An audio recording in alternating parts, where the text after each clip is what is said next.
Bonjour, bienvenue sur les petites histoires de la biodiversité, une réalisation de l'association Humanité et Biodiversité, avec le soutien financier de l'Office français de la biodiversité, pour connaître tous les secrets de ce qui constitue le vivant. Bonne écoute!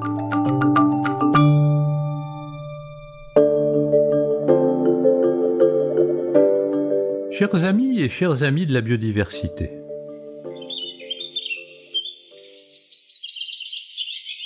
le général Sherman, un séquoia géant des forêts du nord de la Californie, est considéré comme l'arbre le plus volumineux du monde et même le plus grand être vivant actuel.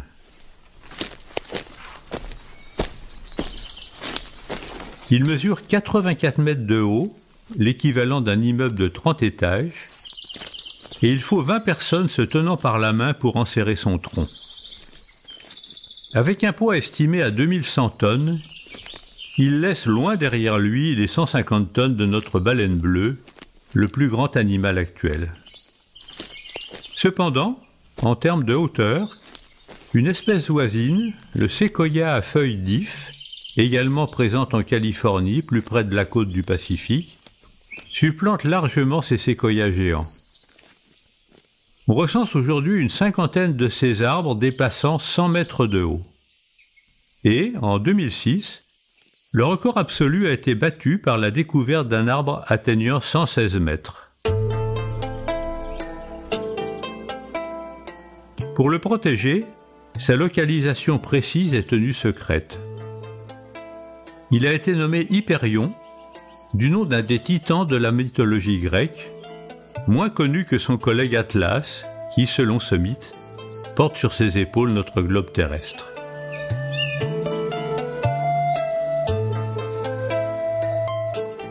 Dans la même forêt, cette expédition a découvert deux autres arbres de la même espèce, dénommés Hélios et Icare, qui dépassent 110 mètres. D'abord considérés comme appartenant au même genre botanique que nos ifs européens, les séquoias ont été classés en 1847 dans un genre spécifique par un botaniste autrichien, Stefan Endlicher, en hommage au chef indien Séquoia.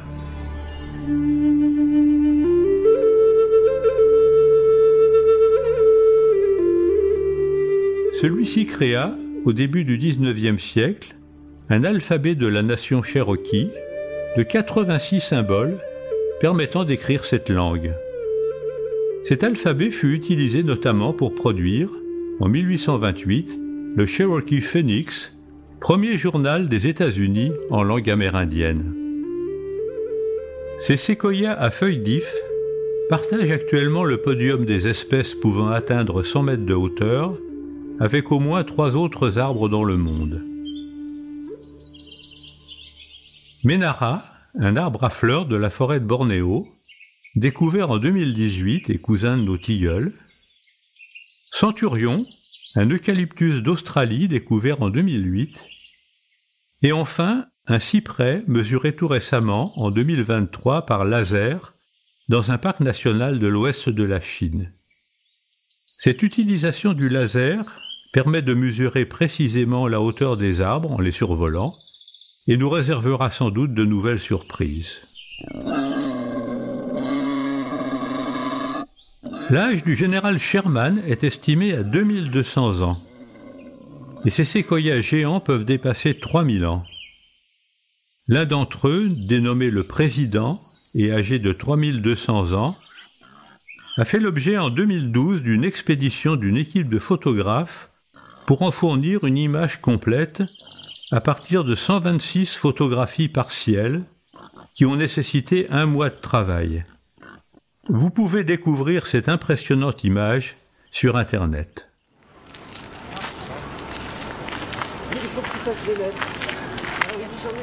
Je vous invite également à admirer au Muséum de Paris, à l'entrée de la galerie de botanique, une coupe de l'un de ces arbres, âgé de plus de 2000 ans.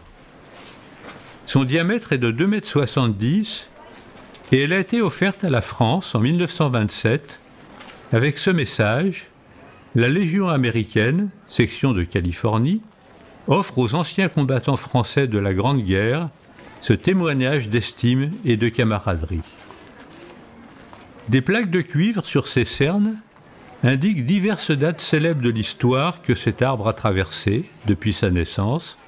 Par exemple, près de son cœur, la destruction de Pompéi en l'an 79.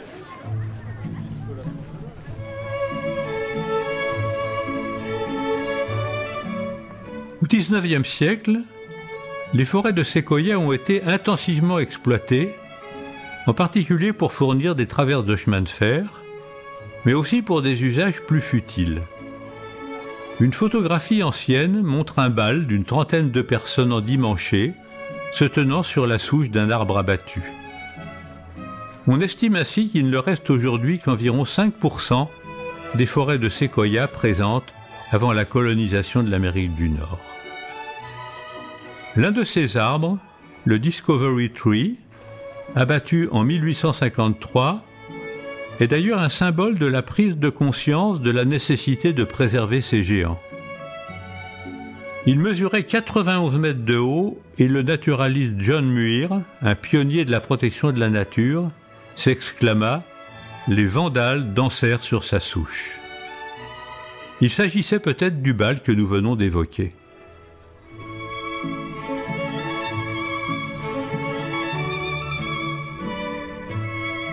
Cette souche, soigneusement préservée sur place, est aujourd'hui admirée par les touristes.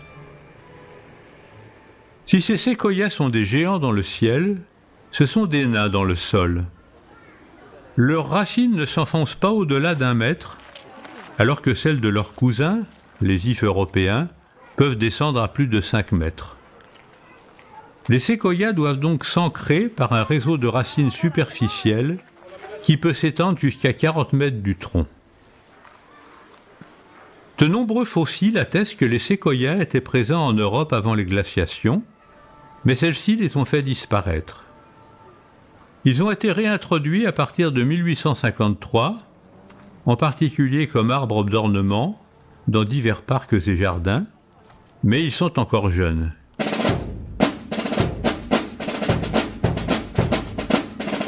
Il faudra attendre quelques siècles avant qu'ils ne rivalisent éventuellement avec leurs parents américains.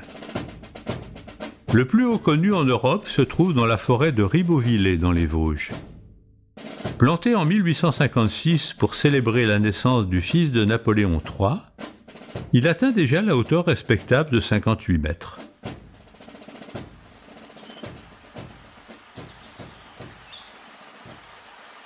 Ce sont d'ailleurs des espèces exotiques qui représentent aujourd'hui les plus hauts arbres d'Europe. Un eucalyptus d'Australie, planté au Portugal, détient avec 73 mètres le record, alors que les plus hauts conifères indigènes, comme le sapin blanc, atteignent à peine 60 mètres. En France, les fameux sapins et épicéas qualifiés de présidents, qui font la fierté des forêts des Vosges, du Jura ou du massif de la Chartreuse, peuvent atteindre une 50aine de mètres. Quant aux feuillus emblématiques de nos forêts, les chênes, les hêtres, ils ne dépassent guère une 40aine de mètres. Je vous donne rendez-vous la semaine prochaine pour découvrir pourquoi ces êtres majestueux ont pu coloniser notre planète.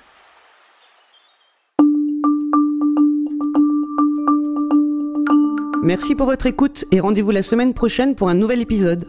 Retrouvez les petites histoires de la biodiversité sur toutes les plateformes de podcast et rejoignez-nous sur les réseaux sociaux indiqués dans la description. Si vous avez aimé ce podcast, offrez-lui 5 étoiles sur votre plateforme d'écoute avec un commentaire. Et pour tout savoir sur les actions de notre association, pour agir et nous rejoindre, rendez-vous sur humanité-biodiversité.fr. À bientôt!